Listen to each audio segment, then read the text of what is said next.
Inclusive, você falou aí dessas demissões, né, dessas big techs, só lembrando, né, pontos aí, acho que muito importante da gente falar, Grupo Meta aí demitindo mais de 11 mil, né, pessoas, como você trouxe, Twitter também fazendo cortes, desde que Musk assumiu, inclusive chegou até a circular a possibilidade aí de falência do Twitter, depois dessa novela toda, né, dessa denúncia, inclusive, também que ele fez ali, de muitas contas serem robôs, né, e não entregarem ali, realmente, não entregarem conteúdo, serem contas ali, trazendo, tumultuando.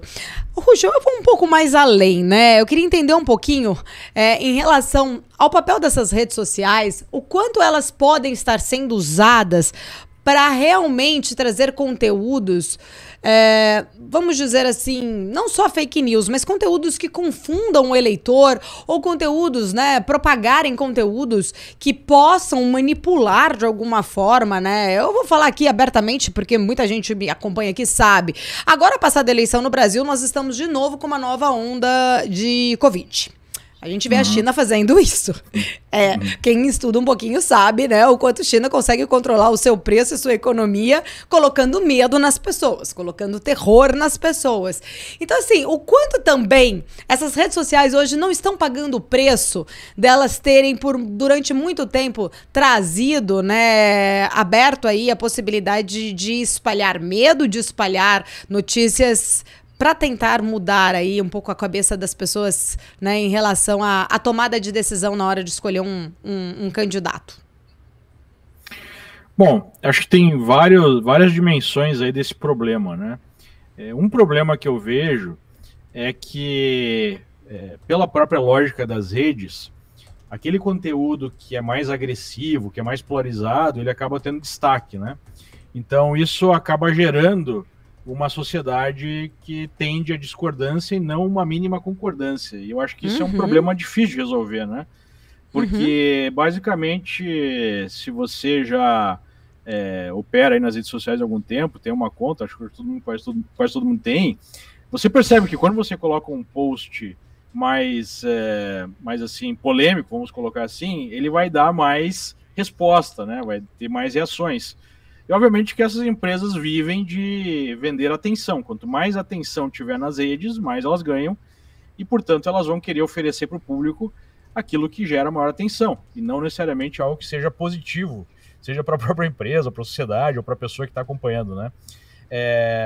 Fora outros comportamentos de vício que esse tipo de serviço gera, né? Você tem aí uma reação dopamínica conforme você vai recebendo likes, comentários e assim por diante, isso acaba viciando as pessoas na rede, o que é ruim para todo mundo. Menos para os donos dessas redes, obviamente. Sim. Mas eu queria deixar esse aspecto um pouco de lado e falar sobre a questão política, porque eu vejo claramente que o problema é um alinhamento ideológico de quem controla essas empresas com uma visão específica de mundo, com, né, um viés político específico. Então, você vai ter mentiras, manipulação, agressividade, dos dois lados do espectro político, né? Mas se você pega o que é problema de um dos lados e daí trata isso como fake news, isso como discurso de ódio, e o outro lado está livre, leve e solto para praticar esse discurso de ódio, mesmo fazer mentiras, aí você tem já um sério problema político, porque aí você tem toda uma disputa política enviesada, né? Porque um lado pode tudo e o outro lado não pode nada. E isso é muito ruim para a democracia, porque aí não se tem mais nem o debate, né? Por exemplo, você vai falar um tema mais sensível, né? Ideologia de gênero. Se um lado já a priori é tratado como aquele que está certo no debate e o outro lado já é tratado como aquele que desenvolve discurso de ódio, você não tem mais um debate, você tem a imposição de uma ideia, né? E aí você não tem mais uma democracia, você tem uma ditadura, porque se as ideias são impostas e você não tem nem a capacidade de discuti-las, você não tem mais um regime livre. E eu acho que é isso que a gente está vivenciando hoje. Então, Sim.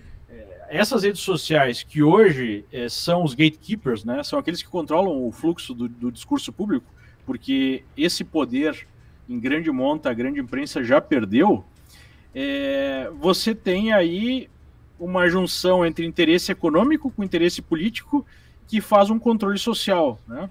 Ora, Se a gente for olhar para trás na história, a junção do poder econômico e poder político é basicamente o fascismo, né? Você tem um interesse econômico, e a gente vai além da questão das redes sociais, porque entra toda essa lógica ESG, né? Empresas que, ao invés de estarem preocupadas em prestar o melhor serviço possível, pelo menor preço possível, que é a grande beleza do capitalismo, que faz a sociedade enriquecer, elas passam a chamar para elas mesmas a responsabilidade de impor mudanças sociais e de levar à frente uma agenda política, né? E se a gente olhar para os regimes totalitários da história, foi exatamente isso que aconteceu, um alinhamento do interesse econômico com o interesse político. Então, essa história de Partido Democrata, você não saber onde acaba o partido e começa essas big techs, porque vários desses executivos saem das empresas e vão ser políticos, vão trabalhar para o Partido Democrata ou vice-versa, né? Ou são os grandes financiadores. Esses dias eu olhei ali o financiamento do Partido Democrata nos Estados Unidos, das grandes empresas, da Google, por exemplo, é 99,2%. Ou seja, 99,2% da grana, né, que é aí doada para o Partido Democrata, vem do Google, e só 0,8% desses colaboradores do Google dão para o Partido Republicano.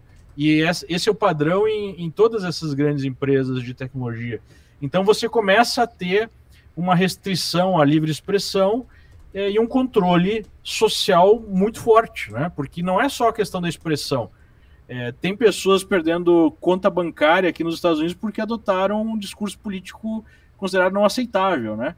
Aí tá, mas o que não é aceitável? Eventualmente você se colocar contra o aborto, por exemplo, né? Então começa a ser algo muito perigoso para as liberdades individuais. E a gente olha para a China, a gente já vê aqueles experimentos como crédito social, né, onde você tem acesso a crédito para comprar uma casa, ou uma faculdade boa, ou qualquer outra coisa, dependendo de quantos pontos você tem lá. E esses pontos também dependem, né, de como você age nas redes, como você fala, o que você faz. Você consegue deslumbrar uma sociedade totalitária.